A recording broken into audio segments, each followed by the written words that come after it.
Assalamualaikum warahmatullahi wabarakatuh. Jumpa lagi dengan saya di mata pelajaran Bahasa Indonesia.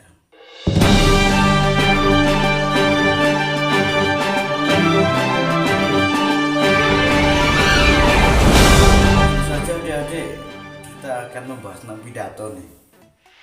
Pidato ini ya gak asing bagi kalian. Pidato ini ya jelas gak asing karena mungkin tiap hari kalian sering mendengar pidato kan. Mungkin juga kalian termasuk orang yang jenuh dalam mendengar pidato ya, atau gak suka dengan pidato. Tapi biar bagaimanapun ya pidato tetap disampaikan. Dan kalian suatu saat juga pasti akan menjadi orang yang menyampaikan pidato. Namun perlu diingat adik-adik bahwa pidato yang kalian sampaikan ini harus mampu untuk membuat orang lain itu mengikuti anjuran atau ajakan.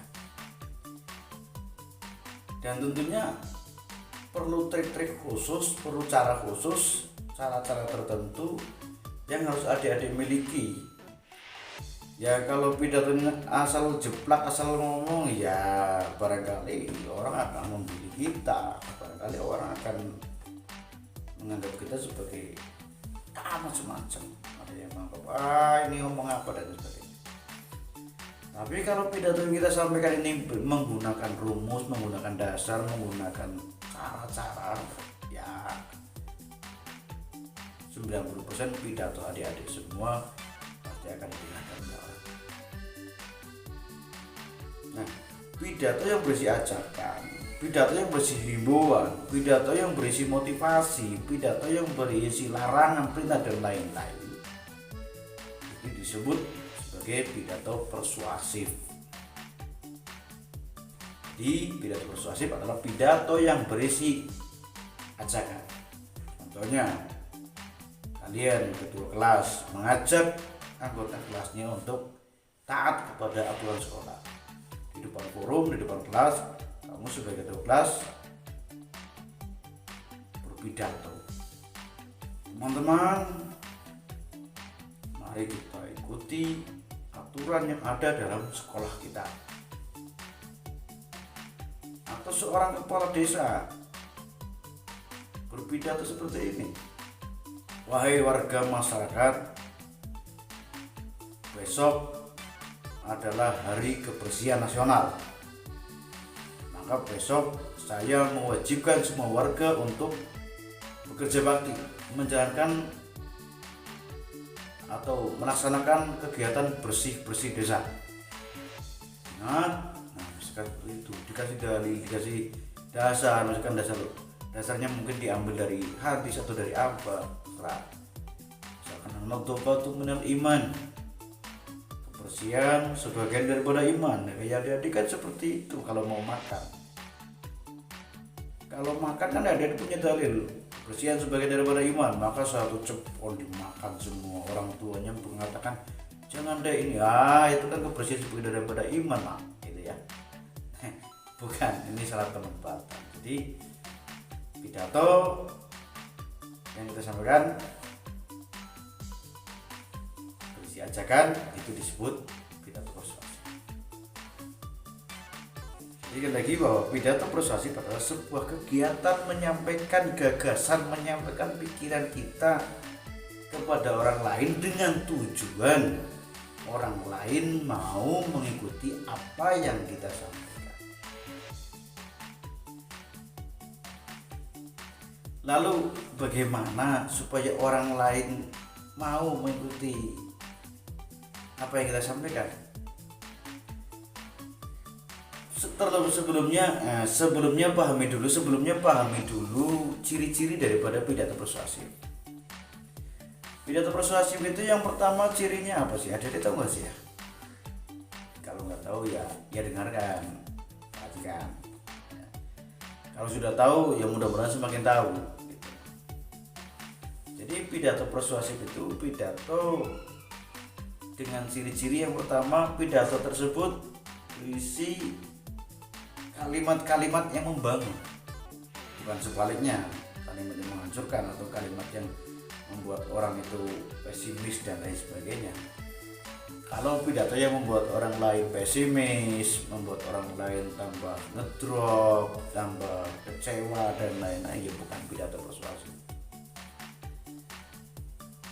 Pidato yang berisi hujatan, ini, jangan seperti ini, jangan seperti ini, jangan seperti ini. Wah. Ya kalau larangannya itu ya mengandung hal-hal yang positif ya nggak masalah, tapi ketika melarang kita melakukan yang positif justru mau nyuruh kepada yang negatif, ya salah. Jadi yang pertama, pidato persuasif itu ciri-cirinya kalimat yang disampaikan adalah kalimat yang membangun.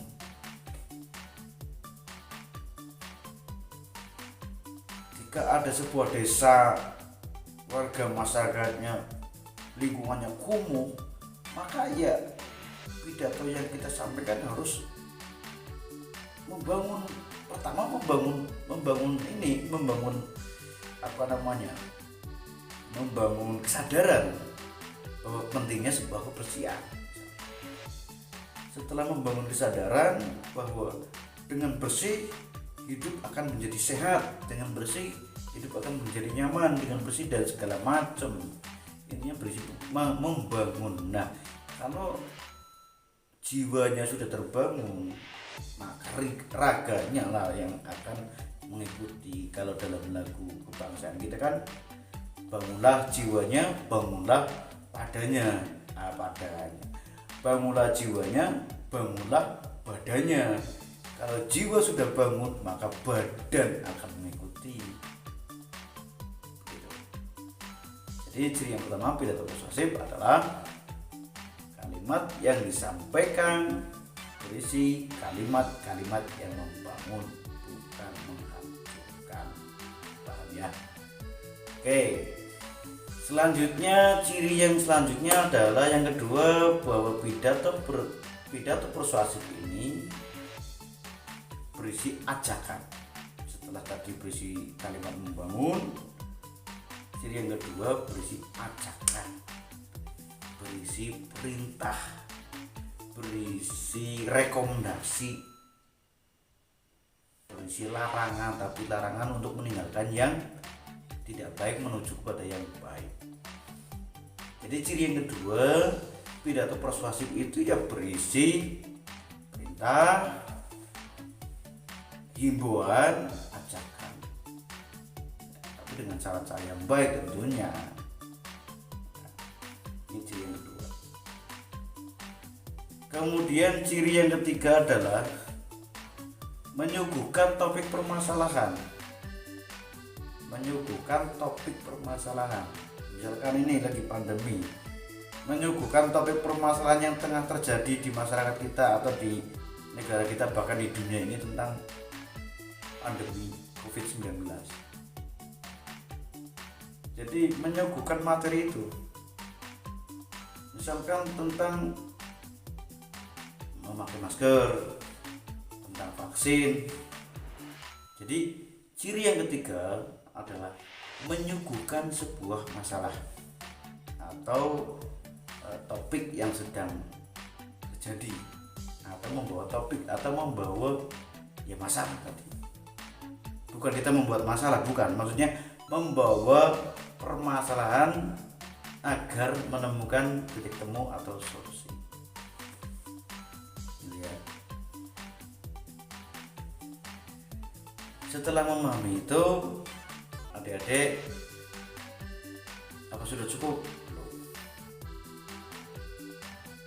Yang lain akan saya sampaikan di sesi berikutnya. Allahumma sholli wa sallim ala sayyidina Muhammad. Tidak semua orang menerima pidato kita. Tidak semua orang percaya, tidak semua orang merespon baik apa yang kita sampaikan. Tetapi apapun pendapat mereka, kita harus tetap menggunakan etika. Jadi hal utama dalam menyampaikan pidato, kita harus menggunakan etika. ingat, etika, adab, sopan santun. Walaupun barangkali kalian ini sudah jago berpidato, hafal dalil, hafal hadis, hafal Quran dan sebagainya, atau kalian hafal hukum-hukum, pasal-pasal hukum tata negara misalkan,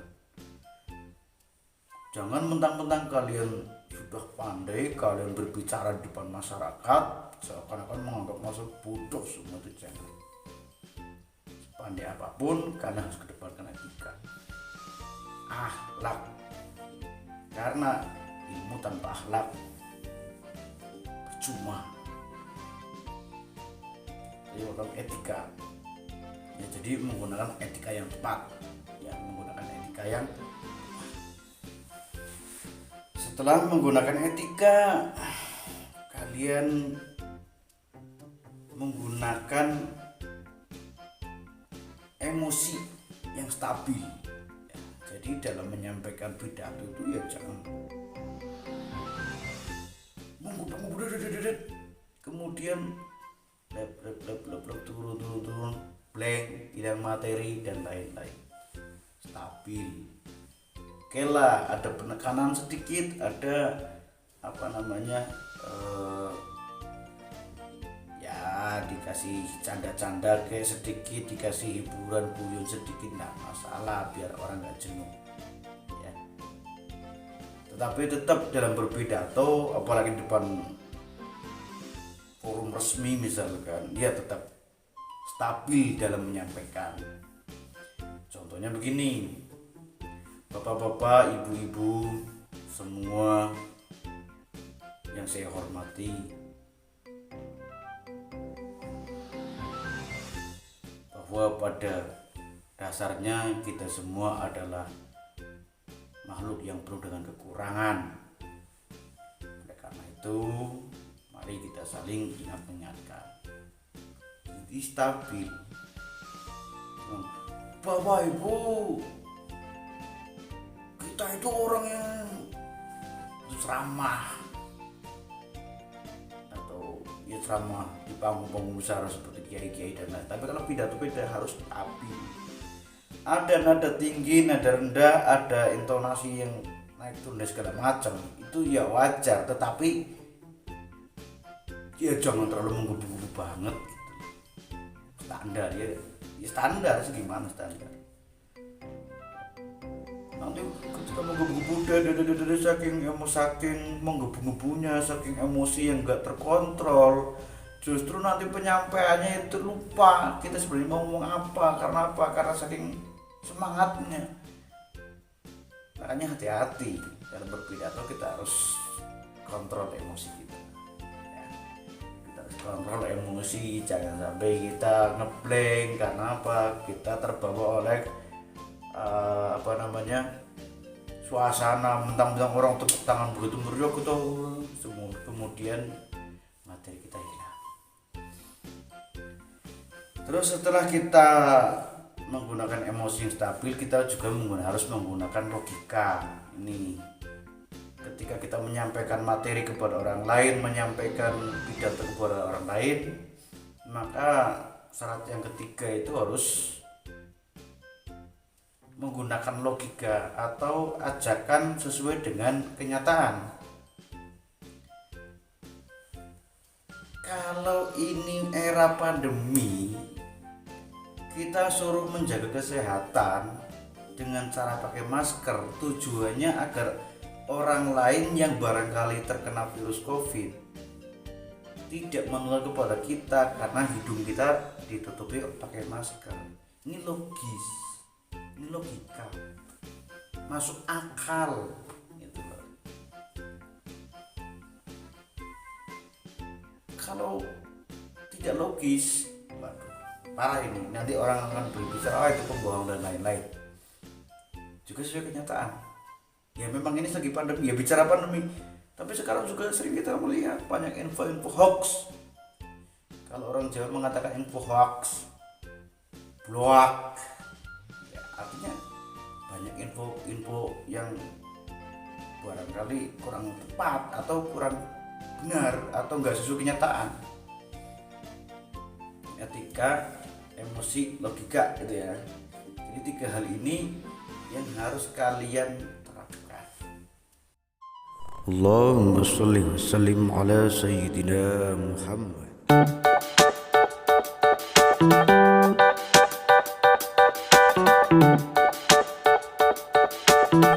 Tulislah jawaban kalian di kolom komentar. Sebelumnya tulis nama, kelas, dan asal sekolah kalian. Bagi yang belum subscribe, saya ingatkan untuk klik tombol subscribe-nya. Jangan lupa pula like dan share, karena subscribe, like, dan share itu gratis. Oke, selamat mengerjakan.